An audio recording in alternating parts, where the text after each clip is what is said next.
It smells like a. It smells like it would be a Dorito flavoring. What's up, everybody, and welcome back to an episode of Drinking with Jacob. My name is Jacob Restituto. I'm a musician from Long Island, New York. Heard it been said that laughter is medicine for the soul. And if that's the case, I'm here with the doctor right now. This guy is a stand-up comedian, got some good chops, and I'm excited for you to hear what he says. Take a number 1 through 4? Yes, sir. 2. You know what? I'm actually nervous that, because I'm blindfolded, I'm gonna miss my mouth when I try. You gonna take a little sniff? Well, it definitely smells a lot like Jameson. Oh, good guess. Cheers. I love how slow everybody tries to drink it. Like, they pour it so slow. Yeah. It's definitely whiskey of some sort. I don't think it's Jameson, though. All right, you get very good guess. You can take that off. It is Slain Irish whiskey. It is okay. Jameson is an Irish whiskey, so... Yeah, very close. Welcome to the show, man. Yeah, thanks for having me. Yeah. I'm pretty excited to do this. How about you tell the internet who you are? My name is Christian Hahn. I'm a stand-up comedian based in Long Island, New York. At Mingle with Christian on Instagram. Instagram's my main social media. When we were first connected, I asked you for your Instagram so I could show you the videos when I wanted to get you on the show, and you told me it was Mingle with Christian, and I loved it. I thought it was so, playing the whole Christian Mingle thing. It was so funny. What's life like as a stand-up comedian? It's busy. Surprisingly, I feel like stand-up comedians get a rep that they're lazy people. Okay. But I don't think that's true at all. At least in my case. I mean, a stand-up comedian is being out every single night, trying to get up on stage as much as you can, and writing every day. I mean, I love doing it. You have to love it. I mean, you have to love it because it's such a brutal existence of being a human being, because it's just nothing but setbacks, especially now, because I'm still coming up, so there's a lot of setbacks and things you kind of got to deal with. But yeah, I love it. I love the chase, though. The chase is the best part. So I'm curious what the process is of how you write your bits. Writing is weird because the stuff that works is always the stuff that like kind of just falls out of the sky, what your subconscious kind of just gives you. But you have to write every day. And this is my theory about it. This is my creative theory, is you write every day. So the way I write, I force myself to write 3 pages of just anything.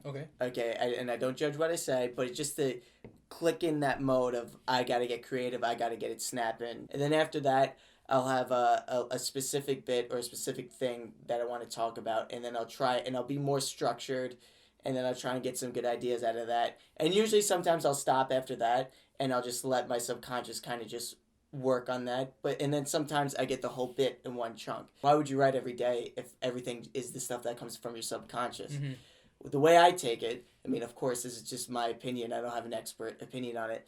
But I think of your subconscious as a river. Okay. So it's a river, and going down that river is a bunch of fish. It's a river. It's not a lake. Once they go downstream, they're not coming back. Okay. So what I take it when you write, you're baiting the water.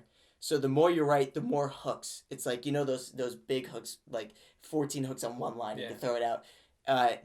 So when I write, I feel like you're baiting the water. And then when you bait the water, like, you don't know when the fish is going to come. All of a sudden, it just grabs it. Yeah. So I think, and you don't know, it could be a big fish, it could be a small one. And that's the idea. That's the joke. Well, I'm at work, and then I'm like, oh, there's the punchline that ties everything together. Yeah, I get that, man. Absolutely.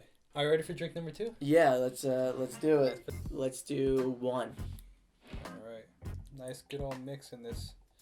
I don't like the sound of how the liquid's coming out of the bottle. All right, here you go. Cheers. Tell me what you think it is. Oh, Jesus. That's... what is that, pickle juice? No, that's a good guess. It's Worcestershire sauce. Ah! Oh, my God. That's rough. Ugh. Did you do the whole thing? I did. Oh my God. Ugh. It's rough going, like, it stays with you. This was really gross. It keeps like coming back up. This is like heartburn. This is heartburn. It's like mixed between heartburn and like slight gags. Like, I feel it like every couple of seconds. I feel like, oh, I'm gonna have to pause this for a second. It's like coming back up. Well, you drink the whole thing. I took 1 sip and I was like, this is the worst. So I think everybody in their field has their inspiration. My inspirations change as I grow. Like, it was Ed Sheeran, then it was like James Bay, then John Mayer, and like it grows as now it's like the 1975, and like Okay. Imagine Dragons. So like I've developed. So I'm curious, like, who is your current inspiration? If you can name like 3 comedians. I would say Norm Macdonald. He's my favorite of all time, so he's always going to be an inspiration to me. But current, I mean, Sebastian Maniscalco has been a huge influence lately. Sure. And that's more of recently. And it's not like he's not my favorite comedian ever, but I watch him more of as a craftsman because what a lot of people don't realize how physical he is on stage is so incredibly difficult. A lot of people look at it because, like, I'll be honest, like, his writings, his words, it's, on paper are not the most amazing, insane things ever. But his physicality and the way he delivers it and the way he can draw a crowd is pretty incredible. So, yeah, I've been watching him just as a craftsman. So, yeah, I've been watching him a lot. Jim Brewer. All right, you ready for drink number 3? You got to watch this down. 4. All right. I'm always unprepared for these things. There we go. This is the only time I'm praying that it's hard liquor.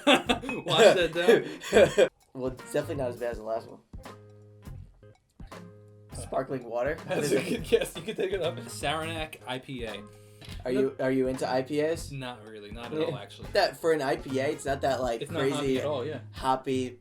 So I'm really curious about your perspective on these whole Netflix specials. How do you feel these? Because these are all stand-up comedians, whether it be like people I've never heard of, or even like the huge guys like Sebastian Maniscalco, Bert Kreischer, and then you have the huge people like Chris Rock and Amy Schumer and Ellen DeGeneres. I think Netflix as a whole with stand-up comedy is good. I think it's great. I think it gets people into stand-up that wouldn't normally be into stand-up. A lot of people call stand-up comedy a dying art. Which I don't necessarily think I don't think it's true, but I think just more people need to get exposed to it. It's not a top tier source of entertainment. Very few people really go to comedy shows on a regular basis. So I'm curious if you think it's changing in the sense of like maybe 50 years ago people went to comedy shows. I wonder now if even like with the help of Netflix, people are just watching it. Like I open my IGTV, where I post a lot of these videos. And the first things that usually come up are Comedy Central. Like, they're these guys doing these stand-up bits. It's like, do you think people will stop going to shows completely and just all watch it online? No, I still think people will go out and see it live. But I do think all live performance is suffering now. I think as a whole, people really don't go... Not that people don't go out and watch live shows. It's just harder to get them there. But I think as a whole, the more people can get exposed to it, the better it is. So we're going to go to drink number 4. All right, we have our last drink over here. That poured out really fast. No, I didn't pour it out. All right, cheers. Cheers. It's I don't know what it is. It's like some sort of juice though. What is it? It is a peach Bellini mix. It's a champagne topper. All right, so now we're at the segment of the show. It's gonna be a little unique this time, I guess, because I'm usually telling jokes to people that appreciate jokes, but you are a joke master. You're the comedian. I hear jokes all the time. I know, so you're gonna be a tough nut to crack. So if you win an Amazon gift card if you can last 10 jokes. Okay, we got good ones. I don't know if they're good. But there's this Mel Pig, and he puts everybody to sleep. Shut it. Alright, that's it. I'm sorry. You did not win that was a gift card. Wait, let me. I already at the end of the joke. I guess you could say he's quite a bore. Alright, man, that was good. Any last comments before we end the show? Just follow me on Instagram, Mingle with Christian, Twitter, Mingle with Chris, because the thing wasn't long enough. You can't make it longer. Oh, that's too funny. Yeah, and I put all my show dates on Instagram. Okay. When's the next time you're playing? May 22nd. I have 2 shows, which is Wednesday. I have a show at Huntington, in the Huntington Launchpad. After in Farmingdale, at 8 o'clock, I'm doing a show at Turning Point Bar and Grill. And I'll be in, and that's a pretty good lineup. May 24th, which is believe is Friday, I'll be in the Little Room at Governor's in Levittown. Cool. It was a lot of fun. I really enjoyed it. I had a great time. I love laughter, man. It was a good laugh hanging out with you. So thanks for drinking with Jacob. Thank you. I had a great time. Yeah.